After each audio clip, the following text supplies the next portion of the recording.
Ladies and gentlemen, please welcome the 46th President of the United States of America, Joe Biden.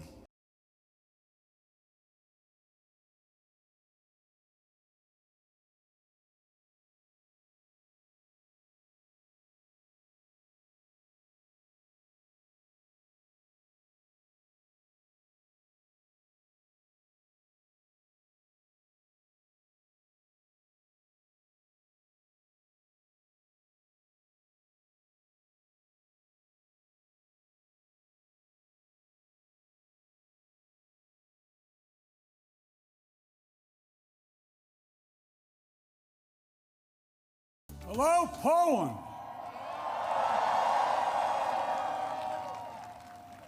One of our great allies. President Duda, Prime Minister, Mr. Mayor, to all the former ministers and presidents, as well as mayors and Polish political leaders from all across the country, thank you for welcoming back to Poland. You know, it was nearly 1 year ago I spoke at the Royal Castle here in Warsaw, just weeks after Vladimir Putin had unleashed his murderous assault on Ukraine, the largest land war in Europe since World War II had begun. And the principles that have been the cornerstone of peace, prosperity, and stability on this planet for more than 75 years were at risk of being shattered. 1 year ago, the world was bracing for the fall of Kyiv. Well, I just come from a visit to Kyiv, and I can report Kyiv stands strong. Kyiv stands proud. It stands tall. And most important, it stands free. When Russia invaded, it wasn't just Ukraine being tested. The whole world faced a test for the ages. Europe was being tested. America was being tested. NATO was being tested. All democracies are being tested. And the questions we faced were as simple as they were profound. Would we respond, or would we look the other way? Would we be strong, or would we be weak?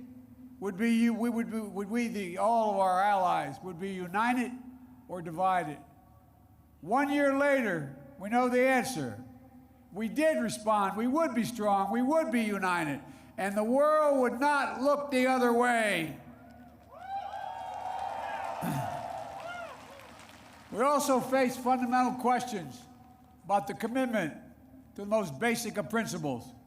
Would we stand up for the sovereignty of nations? Would we stand up for the right of people to live free from naked aggression? Would we stand up for democracy? 1 year later, we know the answers. Yes, we would stand up for sovereignty, and we did. Yes, we would stand up for the right of people to live free from aggression, and we did. And we would stand up for democracy, and we did. And yesterday, I had the honor to stand with President Zelensky in Kyiv to declare that we will keep standing up for these same things, no matter what.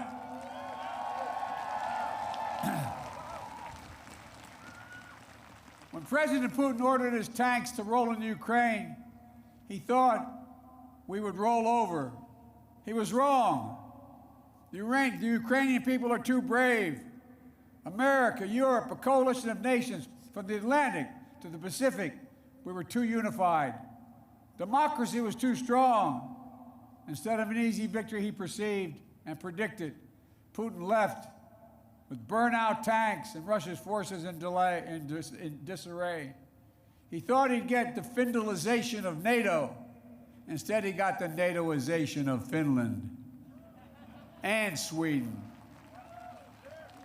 He thought NATO would fracture and divide. Instead, NATO is more united and more unified than ever before. He thought he could weaponize energy to crack your resolve, Europe's resolve. Instead, we're working together to end Europe's dependence on Russian fossil fuels. He thought autocrats like himself were tough and leaders of democracy were soft. And then he met the iron will of America and the nations everywhere that refused to accept the world governed by fear and force. He found himself at war with a nation led by a man whose courage would be forged in fire and steel, President Zelensky. President Putin is confronted with something today that he didn't think was possible a year ago. The democracies of the world have grown stronger, not weaker. But the autocrats of the world have grown weaker, not stronger. Because in the moments of great upheaval and uncertainty, that knowing what you stand for is most important.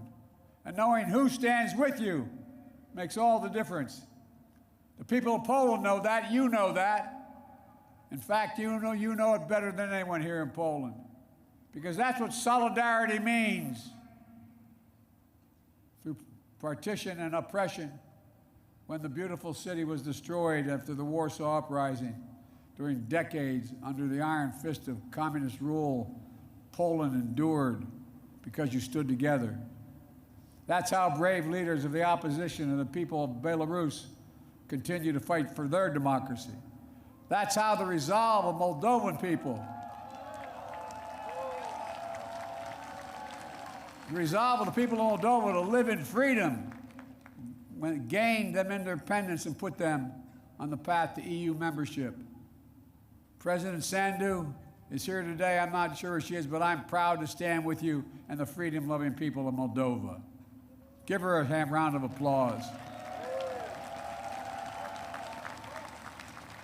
1 year into this war, Putin no longer doubts the strength of our coalition, but he still doubts our conviction. He doubts our staying power. He doubts our continued support for Ukraine. He doubts whether NATO can remain unified. But there should be no doubt. Our support for Ukraine will not waver. NATO will not be divided, and we will not tire.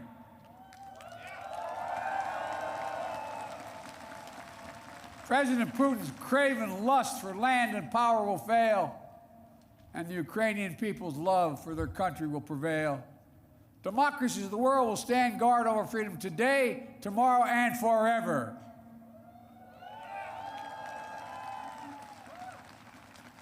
So that's what's at stake here, freedom. That's the message I carried to Kyiv yesterday, directly to the people of Ukraine. When President Zelensky said he came to the United States in December, quote, he said, "This struggle will define the world and what our children and grandchildren, how they live, and then their children and grandchildren." He wasn't only speaking about the children and grandchildren of Ukraine. He was speaking about all of our children and grandchildren, yours and mine. We're seeing again today what the people of Poland and the people across Europe saw for decades. Appetites of the autocrat cannot be appeased. They must be opposed. Autocrats only understand one word: no, no, no. No, you will not take my country. No, you will not take my freedom. No, you will not take my future. And I'll repeat tonight what I said last year in this same place.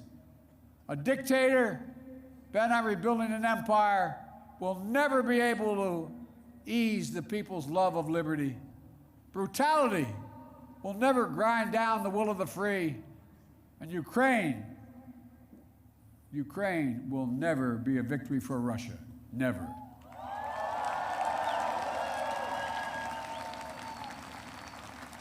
For free people refuse to live in a world of hopelessness and darkness. You know, this has been an extraordinary year in every sense. Extraordinary brutality from Russian forces and mercenaries. They've committed depravities, crimes against humanity, without shame or compunction. They've targeted civilians with death and destruction, used rape as a weapon of war, stolen Ukrainian children in an attempt to steal Ukraine's future, bombed train stations, maternity hospitals, schools, and orphanages. No one can turn away their eyes from the atrocities Russia is committing against the Ukrainian people. It's abhorrent. It's abhorrent. But extraordinarily, as well, has been the response of the Ukrainian people and the world. 1 year after the bombs began to fall, Russian tanks rolled into Ukraine. Ukraine is still independent and free.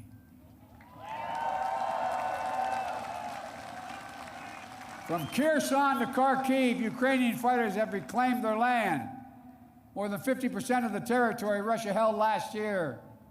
The blue and the yellow flag of Ukraine proudly waves once again. President Zelensky still leads a democratically elected government that represents the will of the Ukrainian people. And the world has already voted multiple times, including the United Nations General Assembly, to condemn Russia's aggression and support a just peace. Each time in the UN, that vote has been overwhelming. In October, 143 nations in the United Nations condemned Russia's illegal annexation. Only four in the entire UN voted with Russia. 4. So tonight, I speak once more to the people of Russia. The United States and the nations of Europe do not seek to control or destroy Russia. The West was not plotting to attack Russia, as Putin said today. And millions of Russian citizens who only want to live in peace with their neighbors are not the enemy. This war is never a necessity. It's a tragedy. President Putin chose this war. Every day the war continues is his choice. He could end the war with a word. It's simple. If Russia stopped invading Ukraine, it would end the war. If Ukraine stopped defending itself against Russia, it would be the end of Ukraine. That's why together we're making sure Ukraine can defend itself. The United States has assembled a worldwide coalition of more than 50 nations to get critical weapons and supplies to the brave Ukrainian fighters on the front lines. Air defense systems, artillery, ammunition, tanks, armored vehicles. The European Union and its member states have stepped up with unprecedented commitment to Ukraine, not just in security assistance, but economic and humanitarian refugee assistance and so much more. To all of you here tonight, take a moment, and I'm serious when I say this. Turn around and look at one another. Look at what you've done so far. Poland is hosting more than 1.5 million refugees from this war. God bless you. Poland's generosity, your willingness to open your hearts and your homes is extraordinary. And the American people are united in our resolve as well. All across my country, in big cities and small towns, Ukrainian flags fly from American homes. Over the past year, Democrats and Republicans in our United States Congress have come together to stand for freedom. That's who Americans are, and that's what Americans do. The world is also coming together to address the global fallout from President Putin's war. Putin tried to starve the world, blocking the ports in the Black Sea to stop Ukraine from exporting its grain, exacerbating the global food crisis that hit developing nations in Africa especially hard. Instead, the United States and the G7 and partners around the world answered the call with historic commitments to address the crisis and to bolster global food supplies. And this week, my wife, Jill Biden, is traveling to Africa to help bring attention to this critical issue. Our commitment is to the people of Ukraine and the future of Ukraine, a Ukraine that's free, sovereign, and democratic. That was the dream of those who declared Ukraine's independence more than 30 years ago, who led the Orange Revolution and the Revolution of Dignity, who braved ice and fire in the Maidan, and the Heavenly 100 who died there, and those who continue still to root out Kremlin's efforts to corrupt, coerce, and control. It's a dream for those Ukrainian patriots who fought for years against Russia's aggressions in the Donbass, and the heroes who've given everything, given their lives in the service of their beloved Ukraine. I was honored to visit their memorial in Kyiv yesterday to pay tribute to the sacrifice of those who lost their lives, standing alongside President Zelensky. The United States and our partners stand with Ukraine's teachers, its hospital staff, its emergency responders, the workers in cities across Ukraine who are fighting to keep the power on in the face of Russia's cruel bombardment. We stand with the millions of refugees of this war who found a welcome in Europe and the United States, particularly here in Poland. Ordinary people all across Europe did whatever they could to help and continue to do so. Polish businesses, civil society, cultural leaders, including the First Lady of Poland, who is here tonight, have led with the heart and determination, showcasing all that's good about the human spirit.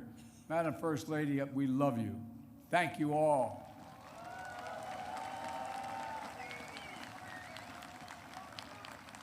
I'll never forget last year visiting with refugees from Ukraine who had just arrived in Warsaw, seeing their faces, exhausted and afraid, holding their children so close, worrying they might never see their fathers, their husbands, their brothers, their sisters again. In that darkest moment of their lives, you, the people of Poland, offered them safety and light. You embraced them. You literally embraced them. I watched the looks on their faces. Meanwhile, together we made sure that Russia is paying the price for its abuses. We continue to maintain the largest sanction regime ever imposed in any country in history. And we're going to announce more sanctions this week together with our partners. We'll hold accountable those who are responsible for this war, and we'll seek justice for the war crimes and crimes against humanity continuing to be committed by the Russians. You know, there is much for us to be proud of over all that we have achieved together this past year. But we have to be honest and clear-eyed as we look at the year ahead. The defense of freedom is not the work of a day or of a year. It's always difficult. It's always important. As Ukraine continues to defend itself against the Russian onslaught and launch counteroffensive of its own, there will continue to be hard and very bitter days, victories and tragedies. But Ukraine is steel for the fight ahead. And the United States, together with our allies and partners, are going to continue to have Ukraine's back as it defends itself. Next year, I will host every member of NATO for our 2024 summit in the United States. Together, we'll celebrate the 75th anniversary of the strongest defensive alliance in the history of the world, NATO. And let there be no doubt, the commitment of the United States to our NATO alliance and Article 5 is rock solid. And every member of NATO knows it, and Russia knows it as well. An attack against one is an attack against all. It's a sacred oath. Sacred oath to defend every inch of NATO territory. Over the past year, the United States has come together with our allies and partners in an extraordinary coalition to stand against Russian aggression. But the work in front of us is not just what we're against. It's about what we're for. What kind of world do we want to build? We need to take the strength and capacity of this coalition and apply it to lifting up the lives of people everywhere, improving health, growing prosperity, preserving the planet, building peace and security, treating everyone with dignity and respect. That's our responsibility. The democracies of the world have to deliver it for our people. As we gather tonight, the world, in my view, is at an inflection point. The decisions we make over the next 5 years or so are going to determine and shape our lives for decades to come. That's true for Americans. It's true for the people of the world. And while decisions are ours to make now. The principles and the stakes are eternal. The choice between chaos and stability, between building and destroying, between hope and fear, between democracy that lifts up the human spirit and the brutal hand of the dictator who crushes it, between nothing less than limitation and possibilities, the kind of possibilities that come when people who live not in captivity but in freedom. Freedom. Freedom. There is no sweeter word than freedom. There is no nobler goal than freedom. There's no higher aspiration than freedom. Americans know that, and you know it. And all that we do now must be done so our children and grandchildren will know it as well. Freedom. The enemy of the tyrant and the hope of the brave and the truth of the ages. Freedom. Stand with us. We will stand with you. Let us move forward with faith and conviction and with an abiding commitment to be allies, not of darkness but of light, not of oppression but of liberation, not of captivity but, yes, of freedom. May God bless you all. May God protect our troops. And may God bless the heroes of Ukraine and all those who defend freedom around the world. Thank you, Poland. Thank you, thank you, thank you for what you're doing. God bless you all.